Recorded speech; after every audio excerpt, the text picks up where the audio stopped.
আচ্ছা, কখনো কি ভেবে দেখেছেন এমন একটা জগৎ আমাদের চারপাশে আছে যা আমরা চোখে দেখতে পাই না, কিন্তু তা আমাদের জীবনকে পুরোপুরি ধ্বংস করে দিতে পারে?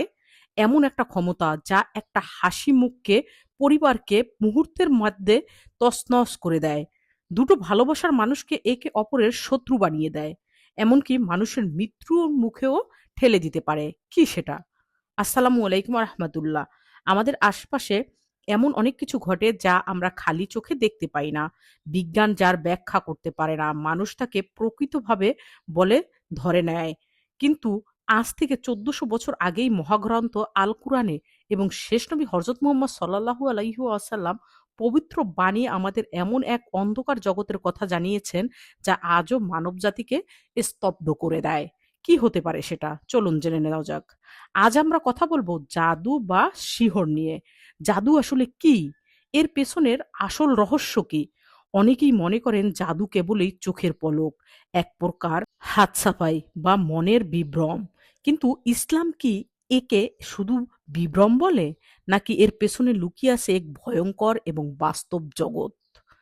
আজকের এই দীর্ঘ ও বিস্তারিত ভিডিওতে আমরা আলোচনা করব স্বয়ং নবী করিম সাল্লাল্লাহু আলাইহি ওয়াসাল্লামের উপর কিভাবে জাদু করা হয়েছিল, পুরনো ও বিশুদ্ধ হাদিসের আলোকে জাদুর সত্যতা কতটুকু, এবং কোন মানুষ যদি জাদুর ফাঁদে পড়ে যায় তবে কুরআন ও সুন্নাহর আলোকে তার বাঁচার উপায় কি।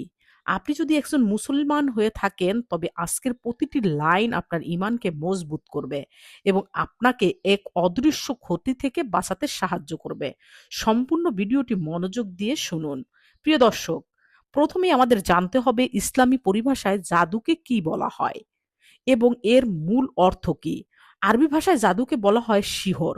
এর আবির্ধানিক অর্থ হলো এমন কোনো গোপন বা সূক্ষ্ম কৌশল যার কারণ বা উৎস মানুষের চোখের আড়ালে, অর্থাৎ যা মানুষের সাধারণ বুদ্ধির বাইরে গিয়ে গোপনে ঘটে, তাই সিহর। ইসলামী আলেমদের মতে জাদু এমন কিছু কুফরি বাক্য, মন্ত্র বা অপবিত্র উপাচার যার মাধ্যমে দুষ্ট জিন বা শয়তানের সাহায্য নেওয়া হয়। জাদুকরেরা আল্লাহর সাথে কুফরি করে, শয়তানকে খুশি করে, আর বিনিময়ে শয়তান দুনিয়াতে মানুষের ক্ষতি করার জন্য জাদুকরকে সাহায্য করে। প্রিয় ভাই বোনেরা, মনোযোগ সহকারে সম্পূর্ণ ভিডিওটি দেখতে থাকুন। আশা করি এরপর থেকে আপনাদের কারো মনে জাদু নিয়ে কোনো বিভ্রান্তি থাকবে না।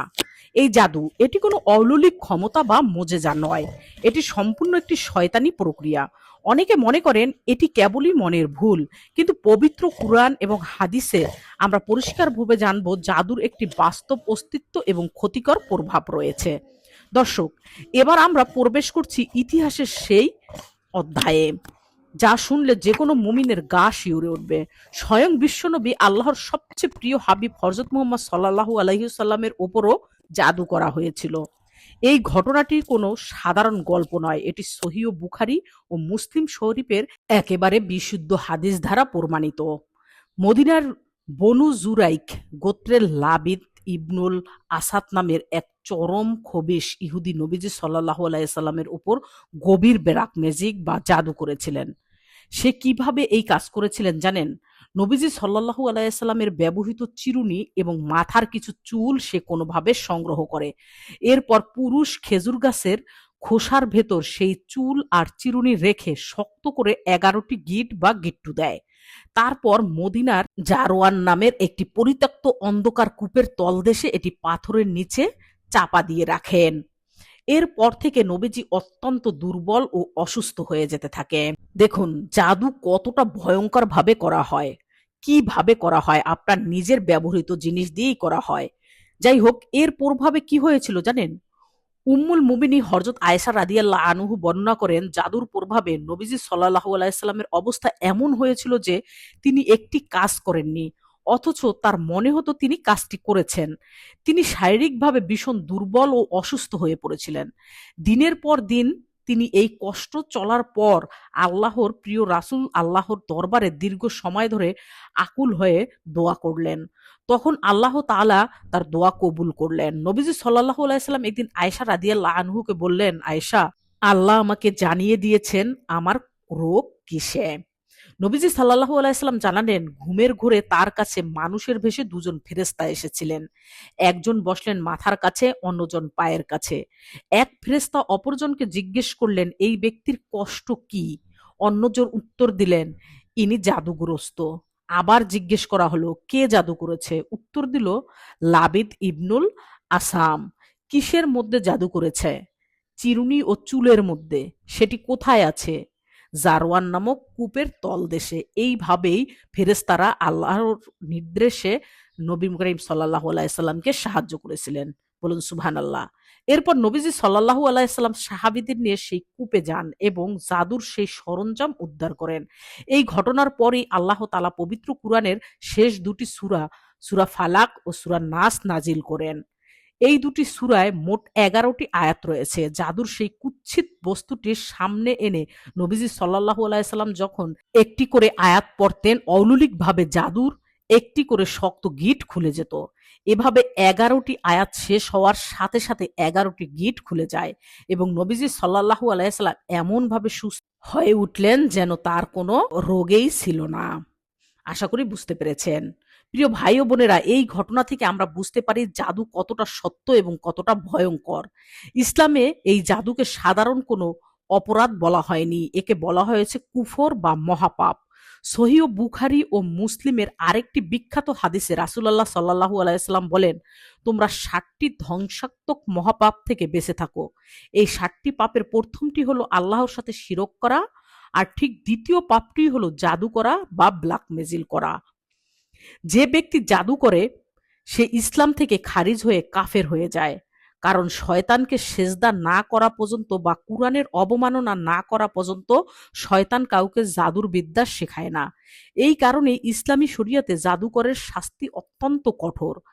আমিরুল মুমিনিন হযরত উমর ইবনুল খাত্তাব রাদিয়াল্লাহু আনহু তার খেলাফতকালে সমস্ত গভর্নরের কাছে লিখিত আদেশ পাঠিয়েছিলেন যে, তোমরা তোমাদের এলাকায় যত জাদুকর পুরুষ ও জাদুকর নারী পাবে তাদের সবাইকে মৃত্যুদণ্ড দাও। কারণ একজন জাদুকর সমাজে রন্ধে রন্ধে বিষ ছড়িয়ে দেয়, মানুষের সংসার ভেঙে দেয়, মানুষকে তিলে তিলে মেরে ফেলে এবং একেবারেই ধ্বংস করে দেয়। দর্শক, আজকের দুনিয়ায় হিংসা, ক্ষোভ আর পরাশ্রয়কাতরতার কারণে জাদুর প্রভাব অনেক বেড়ে গেছে। অনেকেই কবিরাজ বা তান্ত্রিকদের কাছে গিয়ে মানুষের ক্ষতি করছে। তাহলে আমরা কিভাবে নিজেদের এবং আমাদের পরিবারকে এই ভয়ঙ্কর ক্ষতি থেকে বাঁচাবো? ইসলাম আমাদের কোনো জাদুকরের কাছে যেতে নিষেধ করেছে। জাদুর চিকিৎসা জাদুর মাধ্যমেই করা হয়, এজন্য এটা হারাম। একে বলা হয় রুকাইয়া শরিয়াহ বা সুন্নত ঝাড়ফুঁক। রাসূলুল্লাহ সাল্লাল্লাহু আলাইহি সাল্লাম আমাদের যে শক্তিশালী উপায়গুলো শিখিয়েছিলেন তা হলো প্রতিদিন সকাল সন্ধ্যা এবং প্রতিবার ফজরের সালাতের পর এই দুটি সূরা এবং সূরা ইখলাস ৩ বার করে পড়বেন। দুটি সূরা কি জানেন? সূরা নাস, ফালাক আর সাথে সূরা ইখলাস পাঠ করবেন। রাতে ঘুমানোর আগে ২ হাতের তালুতে এটি পাঠ করে ফু দিয়ে পুরো শরীরে হাত বুলাবেন। প্রতিদিন রাতে ঘুমানোর আগে আয়াতুল কুরসি পাঠ করবেন। হাদিসে এসেছে, যে ব্যক্তি রাতে আয়াতুল কুরসি পড়ে ঘুমায় তাকে সকাল পর্যন্ত একজন ফেরেশতা পাহারা দেয়, তার কোনো ক্ষতি হতে পারে না। আপনার ঘরে নিয়মিত সূরা বাকারার তিলাওয়াত করুন এবং অডিও বাজিয়ে রাখুন। সহিহ মুসলিমের হাদিসে নবী সাল্লাল্লাহু আলাইহি সাল্লাম বলেছেন, তোমরা তোমাদের ঘরকে কবর বানিও না। যে ঘরে সূরা বাকারা পড়া হয় সেখানে থেকে শয়তান পালিয়ে যায়, আর জাদুকররা এর মোকাবিলা করার ক্ষমতা রাখে না। যদি সম্ভব হয় প্রতিদিন সকালে ৭ আজোয়া খেজুর খাবেন। সহিহ বুখারীর হাদিস অনুযায়ী যে ব্যক্তি সকালে ৭টি আজোয়া খেজুর খায় সেদিন তার কোনো বিষ বা জাদু ক্ষতি করতে পারে না। তাই অবশ্যই চেষ্টা করবেন আজোয়া খেজুর খাওয়া প্রতিদিন সকালে, এতে আপনার মঙ্গল হবে। প্রিয় দর্শক, আমরা ভিডিওর একদম শেষ প্রান্তে চলে এসেছি। আজকে আমরা জানলাম জাদু কেন কোনো কাল্পনিক গল্প নয়, এটি একটি কঠিন শয়তানি বাস্তবতা। কিন্তু মনে রাখবেন, আল্লাহর অনুমতি ছাড়া কোনো জাদুকর বা শয়তানের এতটুকু ক্ষমতা নেই যে আপনার কোনো ক্ষতি করতে পারে। তাই ভয় পাবেন না। ভয় কেবল আল্লাহকে করুন। ৫ ওয়াক্ত সালাত সময় মতো আদায় করুন, সর্বদা অজু অবস্থায় থাকার চেষ্টা করুন এবং সকাল সন্ধ্যায় জিকিরগুলো নিয়মিত করুন। আল্লাহ আমাদের সবাইকে সব ধরনের শয়তানি চক্রান্ত এবং জাদুর থেকে হেফাজত করুক, আমিন। আজকের এই বিস্তারিত আলোচনাটি আপনার কেমন লাগলো কমেন্ট করে অবশ্যই জানাবেন। ভিডিওটি ভালো লাগলে একটি লাইক দিন এবং আপনার প্রিয়জনের সুরক্ষিত রাখার জন্য ভিডিওটি অবশ্যই শেয়ার করুন।